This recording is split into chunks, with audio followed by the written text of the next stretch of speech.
सखी बांसुरी बजाए कोई, प्यार भरे गीत सखी बार बार गाए कोई। एक हफ्ते में टूट गई थी एक्ट्रेस की पहली शादी। लड़कियों को घर लाता था रंगीन मिजाज पति, निकम्मा था दूसरा हस्बैंड।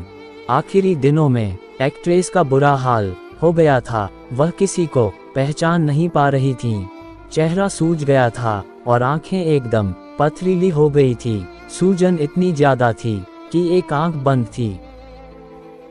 दोस्तों, स्वागत है आपका क्राइम की एक न्यू दिल दहला देने वाली स्टोरी में, जिसे सुनकर आपके होश उड़ जाएंगे। ट्यूसडे तड़का में जानिए नादिरा की कहानी। नादिरा ने हीरोइन से लेकर वैम्प तक के किरदार निभाए और फिल्मी पर्दे पर राज किया, लेकिन निजी जिंदगी में बहुत दुख झेले।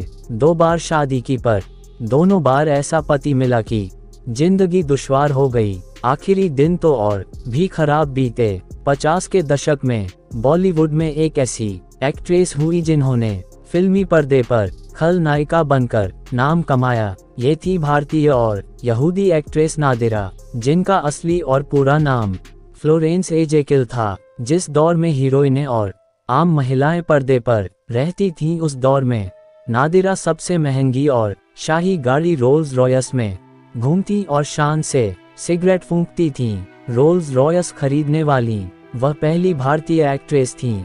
नादिरा ने जैसे किरदार फिल्मी पर्दे पर निभाए, वैसा ही रुतबा असल जिंदगी में भी रहा।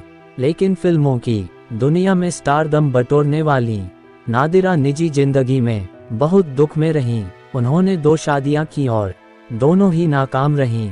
उधर परिवार भी उन्हें अकेला छोड़ गया। ऐसे में नादिरा अकेलेपन की आग में झुलसने लगी थीं। ट्यूसडे तड़का सीरीज में नादिरा की इसी अकेलेपन और दुख भरी जिंदगी और नाकाम शादियों के बारे में बता रहे हैं। दोस्तों, स्टोरी में आगे बढ़ने से पहले मेरी आपसे एक छोटी सी रिक्वेस्ट है। अगर अभी तक आपने हमारे YouTube चैनल को सब्सक्राइब नहीं किया है तो कर लीजिए और साथ में बेल आइकन जरूर प्रेस करें, जिससे हमारी वीडियो की नोटिफिकेशन सबसे पहले आप तक पहुंचे। तो प्लीज चैनल को सब्सक्राइब करना ना भूले। चलिए स्टोरी में आगे बढ़ते हैं। नादिरा का जन्म बगदाद में हुआ था। परिवार में बहुत गरीबी थी। नादिरा बताती थी कि बगदाद में उनके कई रिश्तेदार रहते थे, पर कोई भी इस काबिल नहीं था कि उनकी मदद कर सके। ऐसे में आर्थिक तंगी से जूझ रहा परिवार बगदाद से भारत आ गया। यहाँ जैसे तैसे छोटे मोटे काम करके गुजारे किए। स्थिति ऐसी थी कि नादिरा के परिवार को 2 वक्त का खाना जुटाने में भी मुश्किल हो रही थी। ऐसे में नादिरा ने फिल्मों में काम करने की ठान ली। 10 साल की उम्र में उन्होंने आलिया भट्ट के दादा नाना भाई भट्ट द्वारा बनाई गई फिल्म मौज से शुरुआत की। इसी फिल्म ने नादिरा के मन में हीरोइन बनने का बीज बोया। बाद में वह फिल्म मेकर महबूब खान से मिली और उन्हें फिल्मान मिल गई। इसी ने उनकी जिंदगी बदल दी। बाद में नादिरा ने कई फिल्में की। देखते ही देखते वह सफलता की सीढ़ियां चढ़ती गईं और स्टारडम की नई इबारत लिखी। लेकिन निजी जिंदगी में नादिरा ने बहुत दुख उठाए। उन्होंने राइटर और शायर नक्शब जारछवी से शादी की, पर ये एक ही हफ्ते में टूट गई।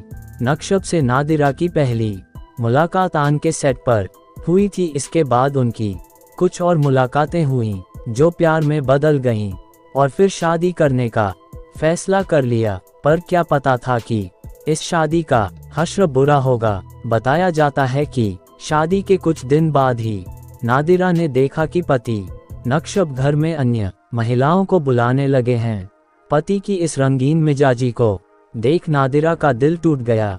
उनके खूब झगड़े हुए और फिर उन्होंने तलाक लेकर घर छोड़ दिया। नक्शब ने नादिरा को मनाने की खूब कोशिश की, पर वह नहीं मानी। मेरे सामने ही वो घर पर पराई औरतों को लाने लगे थे। ऐसे में मैं सिर्फ तन पर एक जोड़ी कपड़े पहनकर उन्हें छोड़कर निकल गई। पहली शादी टूटने के बाद नादिरा फिल्मी करियर में आगे बढ़ गई, लेकिन कुछ साल बाद उनकी जिंदगी में एक अरब मूल के शख्स की एंट्री हुई और उन्होंने उससे शादी कर ली। पर यह शादी भी ज्यादा नहीं टिक सकी। इस बार भी उन्होंने खुद ही पति को छोड़ा। नादिरा ने इसे लेकर कहा था कि उनका पति बहुत ही निकम्मा और आलसी था, एक काम नहीं करता था, जबकि हर महिला की तरह उनकी भी कुछ ख्वाहिशें थीं, पर नादिरा को ही अपने पति का सारा खर्च उठाना पड़ रहा था। वो ही पति को पाल रही थीं। नादिरा ने फिर बढ़ती उम्र के साथ आई बीमारियों और साइटिका के कारण नादिरा ने गुपचुप फिल्म इंडस्ट्री छोड़ दी और सबसे दूरी बना ली। नादिरा अकेलेपन के दर्द और दुख से इतनी तंग आ चुकी थी कि वह कहती थी, मेरे मरने का पता भी 4 दिन बाद चलेगा, जब मेरे फ्लैट से बदबू आने लगेगी। आखिरी दिनों में नादिरा का बुरा हाल हो गया था। वह किसी को पहचान नहीं पा रही थी। चेहरा सूज गया था और आंखें एकदम पथरीली हो गई थीं। सूजन इतनी ज्यादा थी कि एक आंख बंद थी। इसका जिक्र भी बीते हुए दिन ब्लॉग में किया गया है। फिर 9 फरवरी 2006 की सुबह नादिरा का निधन हो गया। अगर आपको आज की वीडियो अच्छी लगी हो तो लाइक करें, कमेंट बॉक्स में अपनी राय जरूर दें और वीडियो को अपने दोस्तों में ज़्यादा से ज़्यादा शेयर करें। मैं मिलता हूँ आपको न्यू क्राइम स्टोरी के साथ। तब तक अपना ख्याल रखें, सतर्क रहें, सावधान रहें। जय हिंद, जय भारत।